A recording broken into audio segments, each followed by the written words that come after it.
예수님이 누구신가에 대한 문제는 왜 중요하냐면 예수님을 아는 것과 영생이 연관되어 있기 때문에 그렇습니다.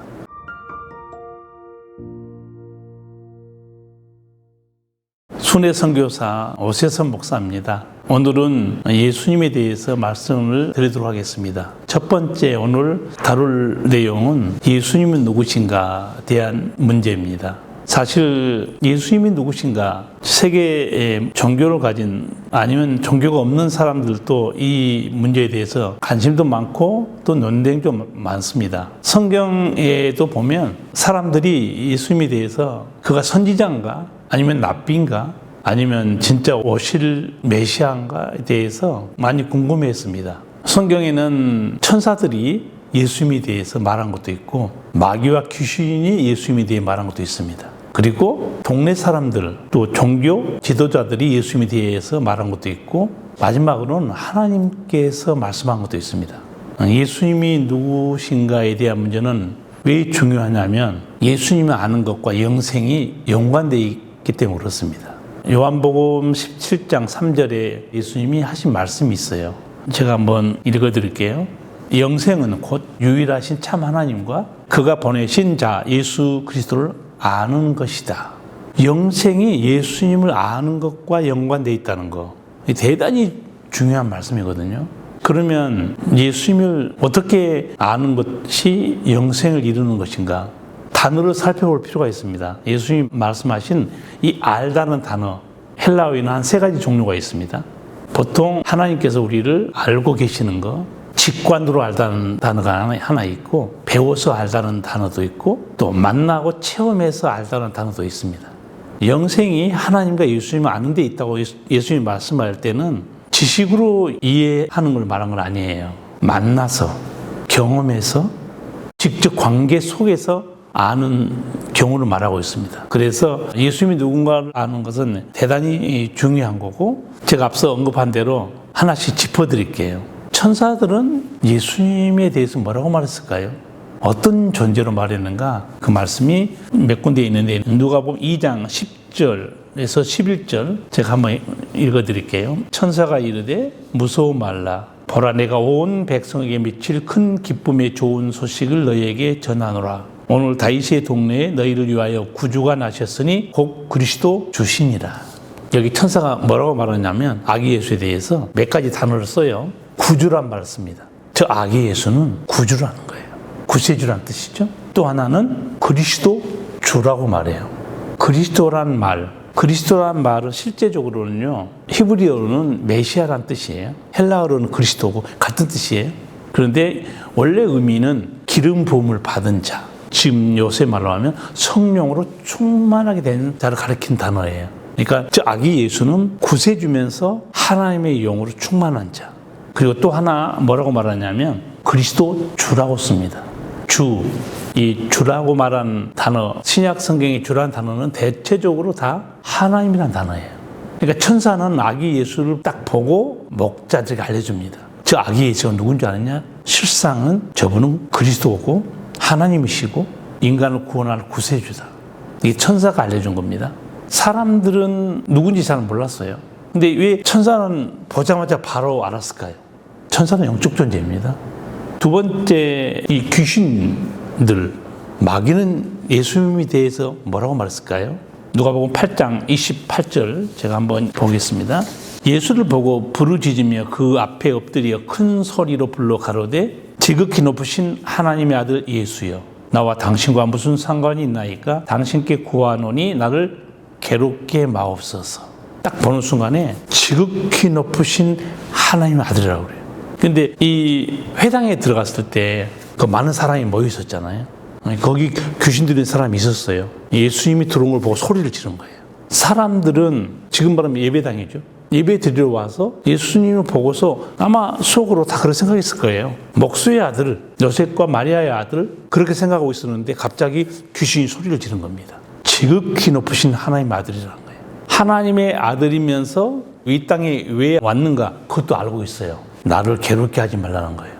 벌써 알고 있어요. 예수님이 오신 이유는 마귀 권세를 멸하러 온 걸 알고 있기 때문에 소리친 겁니다. 동네 사람들은, 고향 사람들, 특별히 나사렛, 어떻게 예수님에 대해서 알고 있었을까요? 마태복음 13장 54절 이하 말씀이 있어요. 고향으로 돌아가서 그들이 회당에서 가르치시니 그들이 놀라 이르되 이 사람의 이 지혜와 이런 능력이 어디서 났느냐? 이는 그 목수의 아들이 아니냐? 그 어머니는 마리아, 그 형제들은 야고보, 요셉, 시몬, 유다라 하지 않느냐? 그 누이들은 다 우리와 함께 있지 아니하냐? 그런즉 이 사람의 이 모든 것이 어디서 났느냐 하고 예수를 배척한지라. 예수? 아니 동생들도 우리가 다 알고 있는데, 부모도 알고 있는데 무슨 그리스도란 얘기예요? 무슨 약속된 메시아냐? 그런데 사실은 예수님의 출생에 대해서 동네 사람들은 모릅니다. 예수님의 출생에 대해서 마태복음 1장 보시면 그 요셉과 마리아가 정혼했잖아요. 아직 결혼식 안 했어요. 그런데 임신왕이 나타난 거예요. 그래서 요셉은 조용히 보내려고 그런 거예요. 조용히 끊고자 한 거예요. 요셉은 참 어려운 사람이라고 기록되어 있어요. 왜냐하면 간음한 사건이 들통나면 돌로 쳐 죽입니다. 그러니까 요셉이 말을 많이 했다고 그러면 마리아는 죽을 수 있어요. 근데 이후 여하를 막론하고 누구하고 잠을 잤길래 애를 가졌느냐 묻지도 않고 그냥 조용히 보내려고 했던 거죠. 그때 성령께서 이 가브리엘 천사가 알려주죠. 마리아가 잉태된 것은 성령으로 잉태된 것이다. 그러면서 이거는 이사야 7장 14절에 처녀가 잉태하여 아들을 낳으리니 이름을 임마누엘 하리라. 그 예언대로 이루어진 거라는 거예요. 저는 그 이사야 7장 14절 처녀가 잉태하여 아들을 낳는다. 이사야 선지자는 물론 예언했지만 듣는 사람도 야 그게 가능하냐? 그런데 그 후로 700년이 지났는데 실상이 드러나요. 어떻게 처녀가 애를 낳을 수 있는가? 그런데 700년 후에 딱 벌어진 일이 뭐냐면 성령으로 잉태된 거예요. 그러니까 하나님의 약속에 대해서는요 우리가 논쟁할 필요가 없습니다. 하나님의 말씀하시고 하나님의 방식으로 다 이끌어 가시는 거예요. 사람이 짧은 머리로 판단하거나 부정할 필요가 아무것도 없어요. 이 일은 하나님이 하시거든요. 하나님이 인간이 아니에요. 전능하신 분이기 때문에 이 고향 사람들이 알고 있는 예수, 천사와 귀신들이 알고 있는 예수는 달라요. 유대인들은 예수님은 어떤 존재를 알고 있었는가? 요한복음 6장 41절 이하 말씀에 자기가 하늘에서 내려온 떡이라 하심으로 유대인들이 예수에 대하여 수군거려 이르되 이는 요셉의 아들 예수가 아니냐? 그 부모를 우리가 아는데 자기가 지금 어찌하여 하늘에서 내려왔다 하느냐? 요한복음 6장이 무슨 사건인지 아시죠? 오병이어 기적의 사건이에요. 물고기 두 마리 버릇떡 5개로 남자만 5,000명을 먹이는 기적의 사건이었거든요. 근데 예수님이 이 기적을 행하시고 나서 사실 이 내가 만든 기적의 빵을 먹은 너희는 죽는다고 그랬어요. 영생하려면 생명의 떡을 먹어야 된다. 그 생명의 떡이 나다.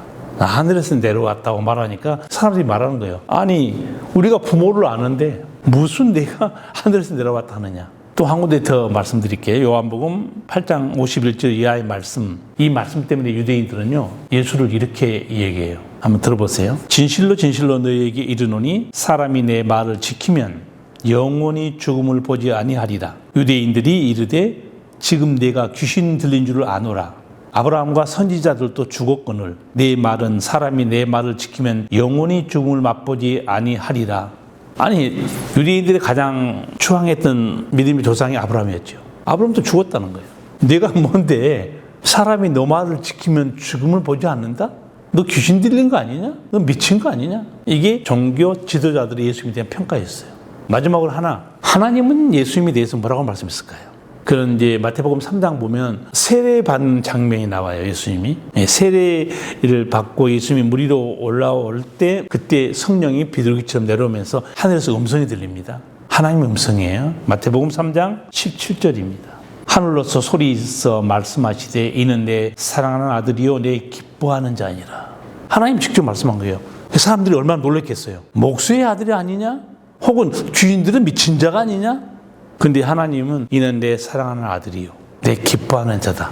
이게 아까 귀신이 했던 말과 똑같아요. 제가 누가복음 아까 8장 28절 말씀했죠. 예수를 보고 부르짖으며 그 앞에 엎드려 큰 소리로 불러 가로되 지극히 높으신 하나님의 아들 예수요. 똑같습니다. 하나님이 예수님을 우리 죄인들에게 소개할 때 내 사랑하는 아들이라고 그래요. 그런데 귀신도 그렇게 똑같이 말하고 있습니다. 어떻게 귀신은 귀신 같지 않았을까요? 그런 말 우리 많이 쓰죠. 어떻게 귀신 같지 알고 있냐? 왜 사람들은 모르는데 하나님이 알고 있는 것 똑같이 천사나 귀신도 알고 있었을까요? 여기서 우리가 이해할 필요가 있어요. 천사와 귀신은 영적 존재입니다. 영적 존재예요. 영의 세계를 다 보고 있습니다. 이게 예수님이 누군지 다 알고 있어요. 그러니까 우리를 멸하러 왔나니까 벌써 예수님이 오신 이유도 알고 있어요. 왜? 에덴 동산에서 원수 마귀가 아담과 하와를 미혹해서 죽음으로 끌고 갔잖아요. 그래서 뒤에서 내가 보겠지만 창세기 3장 15절에 하나님이 여자의 후손에서 구세주가 나고 마귀 권세를 깨뜨리고 우리를 자유케 하는 하나님 아들을 보낼 걸 약속해 놓은 거예요. 그래서 제가 간단히 설명드린 예수님의 존재에 대한 문제, 예수님의 존재를 제가 여러 각도로 설명해 드린 거예요. 성경대로 천사가 본 예수님 존재, 마귀와 귀신이 예수님의 존재를 보고 있었고, 동네 사람들이 보고 있던 예수님, 그리고 종교 지도자들이 봤던 예수님. 또 하나는 여기 하나님께서 직접 말씀하신 예수 그리스도. 사실 우리가 이제 교회에서 일반적으로 설교를 들으면 교회는 아카데미가 아니에요. 학교가 아닙니다. 그러니까 오늘 제가 강의한 것처럼 일목요연하게 교회에서 잘 안 할 수가 있습니다. 저는 이 강의를 일목요연하게 예수 그리스도를 바르게 이해하는 방법이 뭐냐. 그래서 제가 정리를 해드린 거고, 성경대로 이해하는 게 가장 정확합니다. 저는 어떤 분이 신학 서적을 많이 읽고 신앙생활을 하면서 무슨 어떤 신학자의 견해, 어떤 신학자의 견해 하도 그런 말을 많이 하길래 그분에게 성경을 보세요. 학자들이 책을 많이 보지 마시고 성경을 직접 읽어보시라고. 가장 정확합니다. 학자들도 자기 나름대로 해석이 있어요. 그리고 좀 더 어려운 얘기지만 성경을 보되 원어로 성경을 보잖아요. 더 정확합니다.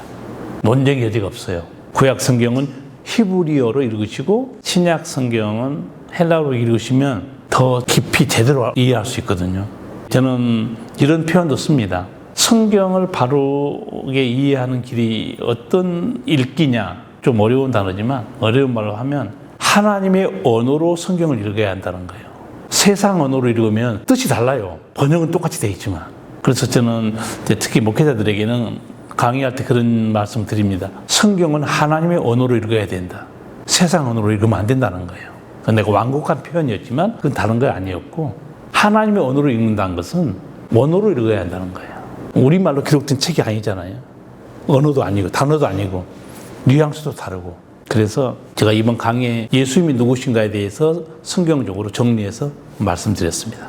예수님에 대한 이해는 여기서 마치도록 하겠습니다.